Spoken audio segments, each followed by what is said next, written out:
everyone, and welcome to my weekend box office report. I hope you had a wonderful weekend, and if you're living in the United States, I hope you are still enjoying your holiday weekend. I wish I had a long holiday weekend, but my school is different, so I have kind of a different schedule. But anyways, enough about my school life. So here's how today's video is gonna go. I have the box office result on my laptop, 3-day weekend box office result, because we all know that there are so many reports out there that a certain movie made, a gazillion dollars over the 4-day weekend, but technically it's still Monday, and I feel like the number for the specific movie is going to change, so I'm just going to focus on 3-day weekend box office result, and I'm going to tell you what movie made how much money, and if it's a film that I've already seen, I am going to give you my quick thoughts on the movie as well. Alright, so without further ado, let's get the show going, and at number 10 we have The Post. The film made $2 million over the weekend, and the domestic total is now up to $76 million, and you guys know this, I really liked this movie. I thought it was an excellent political thriller with great performances. I do think this is one of Spielberg's best looking movies, just from the visual standpoint, and I know there are some people out there who are saying that the movie is not gonna stand the test of time. That the only reason why this movie is successful or even resonating with, the audience today is because of the political climate that we are in. And I disagree. I do think the movie will stand the test of time because of its subject matter, because of what the story is about, and because of, the way Spielberg handles the gender politics and freedom of press.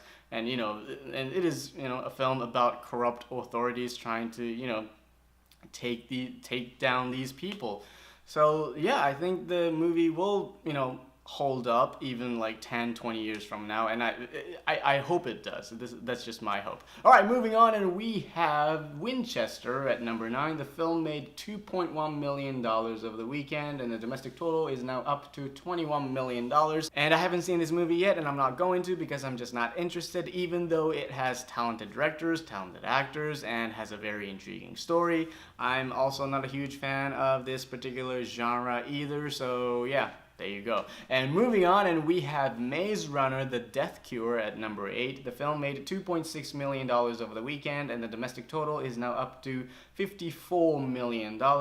And again, I haven't seen this movie yet, and I'm probably not going to, not because I hate the YA genre or anything. I never got that, hatred that people have for YA genre. I think the genre itself is fine. It's just it wasn't interesting enough for me to see these movies. I saw the first one and it was entertaining, but it didn't grab my attention in the way that some other YA movies have done.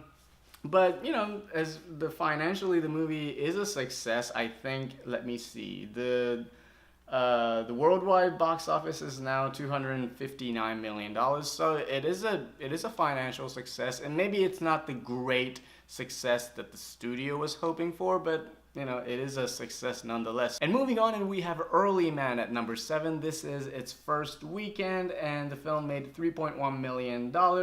And I guess this is a very disappointing number, considering the fact that this is the new film by Aardman Productions. These are the guys who did, Shaun the Sheep, Wallace and Gromit, all these wonderful stop-motion animations.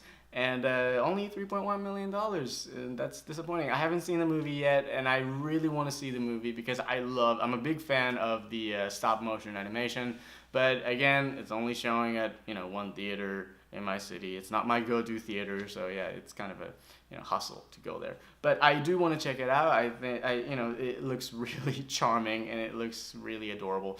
So yeah, if I see the movie, I will let you know. All right, moving on, and we have The Greatest Showman at number 6. The film made $5 million over the weekend, and the domestic total is now up to $154 million, and it is on its 9th week, which is ridiculous to me. I saw the movie about a week ago, maybe 10 days ago. I didn't like the movie at all. I thought it was just poor. The story was uninspiring. The characters were not the greatest characters.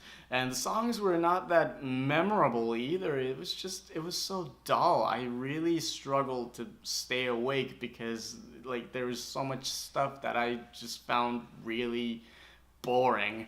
And I mean, obviously, people are enjoying themselves, and that's totally fine. But I very much question their moral compass, considering what the movie is saying. But yeah, I have not much else to say. I don't think this is a good movie, but if you like it, good for you. I wish I could, I wish I liked the movie as well. So moving on, and we have the 1517 to Paris. The film made $7.6 million over the weekend, and the domestic total is now up to $25 million, and it only suffered a 39% drop since last week. So, I think it's doing fine. I think they expected the movie to do better, but, it's, still holding up. It's still at number 5, so that's good. And I haven't seen the movie yet, and I'm probably not going to because I've heard so many just bad things about the movie. I heard it's a really boring movie, and I don't want to spend my time and money on something that's kind of boring. But I guess it is a very disappointing number. Still a very disappointing number considering that this is a new Clint Eastwood movie and it's playing at over 3,000 theaters. So 25 million, not the greatest, box office number. All right, moving on, and we have Jumanji, Welcome to the Jungle at number 4. The film made $7.9 million, and the domestic total is now up to $377 million. And this movie is also on its 9th week at the box office. I mean, wow, good for them. I haven't seen the movie yet. I really, really want to see the movie. It looks like a lot of fun. And, oh my god, but $377 million. Like, who would have thought that this movie was going to be this, giant success? And I think the worldwide box office, I am pretty sure that the movie made, yes, $900 million worldwide. That's insane.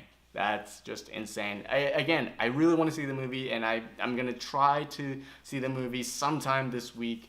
But yeah, good for them. And moving on, and we have 50 Shades Freed at number 3. The film made $17.3 million over the weekend, and the domestic total is now up to $76 million. It had 55% drop since last week, which was expected. And I don't have much else to say. I haven't seen any of the 50 Shades movies. I think these movies, I've heard terrible things about the movie, and I'm not going to see them because I'm not interested. All right, moving on, and we have Peter Rabbit at number 2. The film made $17.6 million over the weekend, and the domestic total is now up to $48 million. I haven't seen the movie yet, and I'm probably not going to because it looks like another Smurfs movie to me. And I'm pretty bitter about the fact that this movie made more money than Paddington 2 after 2 weeks. I'm very bitter about the fact that Paddington 2 didn't make enough money.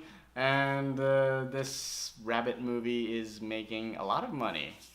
I don't know what to say. Let's just move on. Let's not talk about this thing. All right, so at number 1, we have Black Panther. The film made $201 million over the 3-day weekend, and it is reported that the movie is going to make $235 million by the end of today.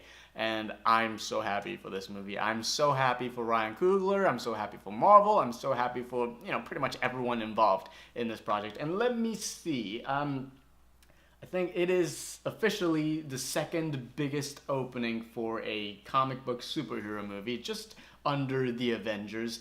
The Avengers made $207 million, so, $201 million, just a hair below The Avengers, but it's still second biggest opening for a comic book movie. That's great.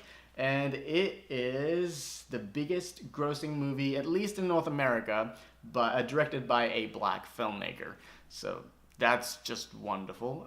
You know, it's great, and it's breaking all kinds of records, and I just, you know, I couldn't be happier for this movie. I saw the movie on the opening night. I have my initial reaction up on my channel. You can check that out as well, and I loved it. I thought it was a great movie. It's officially one of my favorite superhero movies of all time.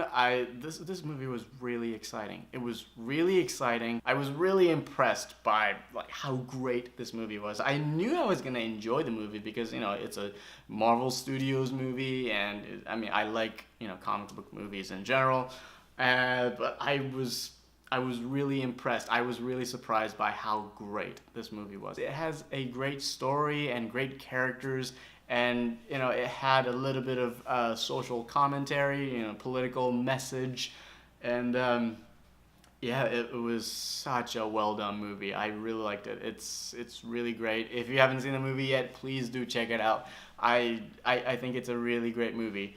And fuck those people who say it was fun. No, you didn't see the right movie. It's a really great movie, and I do think it's one of the best superhero movies of all time. One of the best comic book movies of all time. It's just great. Alright, so that is it for today. I hope you enjoyed this video, and please give this video a thumbs up and subscribe to my channel, and share this video on the social media if you can. I'm trying to get to 100 subscribers by the end of March, so if you could help me out with that, that'd be, you know, it means so much to me. And once again, thank you so much for watching, and I will see you guys next Monday.